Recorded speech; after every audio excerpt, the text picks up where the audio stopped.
Sunday కదా అని cheat meal తిందామని బైక్ మీద వెళ్తూ ఆలోచిస్తూ ఉంటే సడన్గా గుర్తొచ్చింది పిజ్జా తిందామని. First chicken pizza, chicken cheese pizza, crispy chicken pizza, mushroom chicken pizza, corn chicken pizza, ఇప్పుడైనా chicken supreme pizza. Chicken supreme pizza ఏం బాయ్ చికెన్ సుప్రీం పిజ్జా కదా, బాగా ఎక్సైట్మెంట్ ఫీల్ అవుతుంది. దగ్గరికి రా చూపి.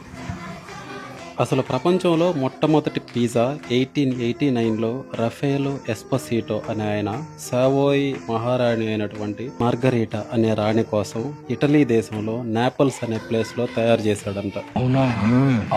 బట్ మన ఇండియాలో ఫస్ట్ పిజ్జా మాత్రం డామినోస్ వాళ్ళు 1996లో అయితే ఇంట్రడ్యూస్ చేశారు. 1996లో వచ్చిన పిజ్జా 2025లో మనరాజుపాలెంలో లైవ్గా అయితే పిజ్జాని రెడీ చేసి ఇస్తున్నారు. ఇన్ని ఏళ్ల చరిత్ర కలిగిన ఈ పిజ్జాని టేస్ట్ చేయకపోతే ఎలా? అందుకే వచ్చి టేస్ట్ అయితే ట్రై చేసాం. టేస్ట్ చేశాకే తెలిసింది అసలు అన్ని సంవత్సరాలుగా ఇంకా ఈ పిజ్జాకి ఎందుకు ఇంత క్రేజ్ ఉందో అనేది. షాప్కి వచ్చే వాళ్ళు ఎవరైనా కూడా ఇప్పుడు మన రీల్ ఉంది చూసారా, ఆ రీల్ ఇక్కడ చూపించారంటే 10 to 15% డిస్కౌంట్ అయితే మీకు ఇస్తారు. ట్రై చేయండి ఒకసారి, మర్చిపోవద్దు. 10 to 15% డిస్కౌంట్ అయితే మీకు వస్తుంది.